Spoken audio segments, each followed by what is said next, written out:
Sekarang kita lanjut dengan permutasi ya.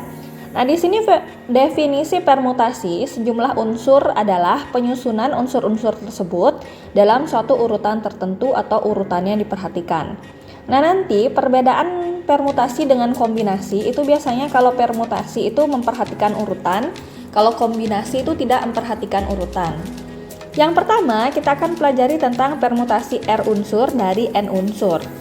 Misalkan diketahui himpunan memiliki anggota sejumlah N, maka susunan terurut yang terdiri dari R buah anggota dinamakan permutasi R dari N unsur. Ditulis permutasi N, R, di mana R itu lebih kecil dari sama dengan N. Jadi R itu lebih kecil atau sama dengan N. Rumus permutasi adalah sebagai berikut. Nah, permutasi N, R sama dengan N faktorial per N kurang R faktorial. Jika R sama dengan N, maka nanti P N, N permutasi N, N sehingga dapatkan N faktorial.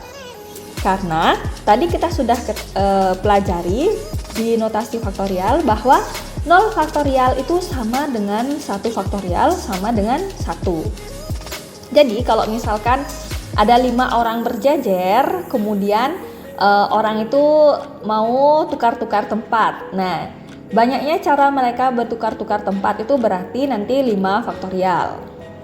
Nah, bagaimana caranya menyelesaikan penyelesaian dari masalah permutasi?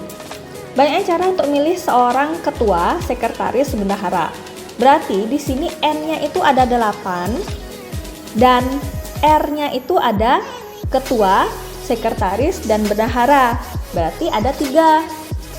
R-nya itu 3, N-nya itu 8, sehingga P 8,3.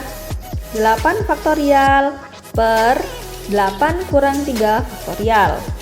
Berarti 8 faktorial per 8 kurang 3, 5 faktorial. 8 kita sederhanakan ya, 8 itu tadi cara membuat faktorial adalah 8 kali 7 kali 6 kali 5 faktorial. Nah, menyederhanakannya itu agar sampai sederhana dengan yang mau kita sederhanakan di bawahnya. Nah, ini kita bisa disederhanakan sehingga kita dapatkan 8 kali 7 kali 6 adalah sebanyak 336. Mudah bukan? Selanjutnya, permutasi dengan beberapa unsur yang sama. Misalkan diketahui suatu himpunan memiliki anggota sejumlah N, di mana terdapat N1 anggota jenis 1 yang sama, kemudian N2 anggota jenis yang sama, dan seterusnya, maka permutasi anggota-anggota himpunan tersebut ditulis dengan permutasi N1, N2, dan seterusnya sampai NK.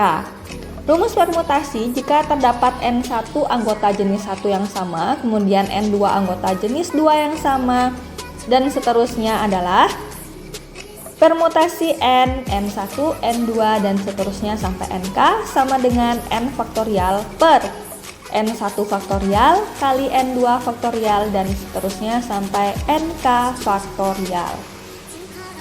Contohnya adalah banyaknya cara menyusun dari kata matematika adalah.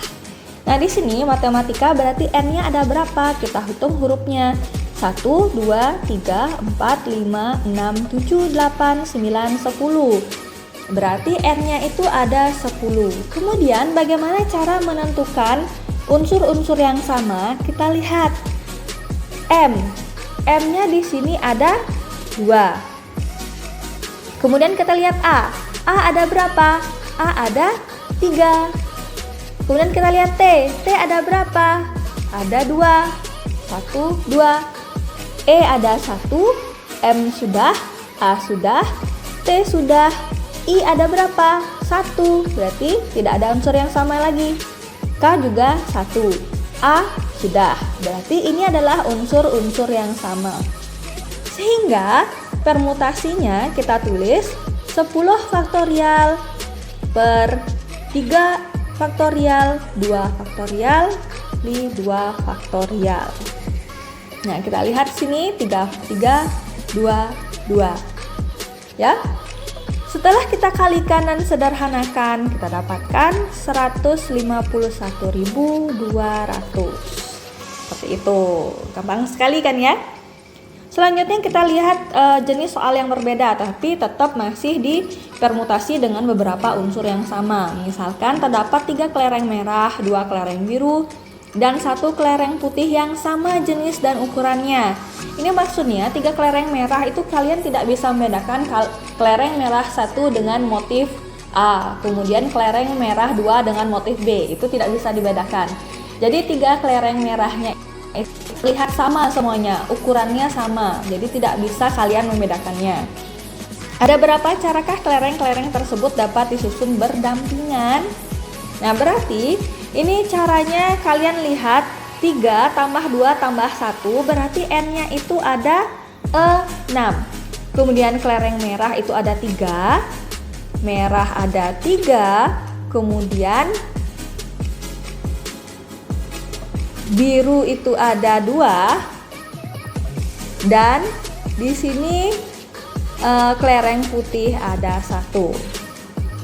Nah, setelah kita perhitungkan di sini berarti permutasinya adalah 6 faktorial per 3 faktorial kali 2 faktorial kali 1 faktorial. Jadi caranya 6 kali 5 kali 4 kali 3 faktorial per 3 faktorial. 2 itu 2 kali 1 kali 1 faktorial itu 1. Nah, setelah kita sederhanakan seperti ini, berarti ini 2-nya dengan 6 bisa sederhanakan jadi 3, sehingga hasilnya menjadi 60. Sudah ya? Kalian sudah mengerti bukan? Selanjutnya adalah permutasi siklis. Nah, ini permutasi siklis adalah permutasi yang disusun melingkar. Misalnya ABC disusun melingkar, atau misalkan ada kalian duduk di meja bundar. Nah, kalian bisa duduk di situ. Nah, kita pandang urutan itu searah jarum jam ya, biar sama semuanya.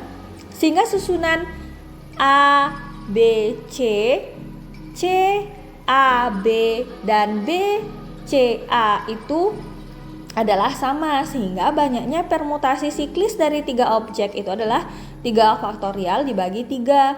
Sehingga menjadi 3 kali 2 faktorial per 3 sama dengan 2 faktorial. 2 faktorial itu berapa? 2. Jadi yang dihasilkan dari 2 susunan yang berbeda secara siklis dari huruf-huruf ABC yaitu A, B, C dan A, C, B. Seperti itu saja. Nah, seperti itu maksudnya ya. Nah, banyaknya permutasi siklis dari n objek dapat dinyatakan dengan n kurang 1 faktorial. Nah, berarti rumusnya adalah tinggal n kurang 1 faktorial. Nah, dari 5 orang anggota keluarga akan duduk mengelilingi sebuah meja bundar.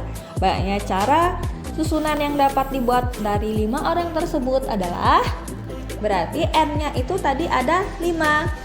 Sehingga permutasi siklisnya adalah n kurang 1 faktorial sama dengan 5 kurang 1 faktorial sama dengan 4 faktorial.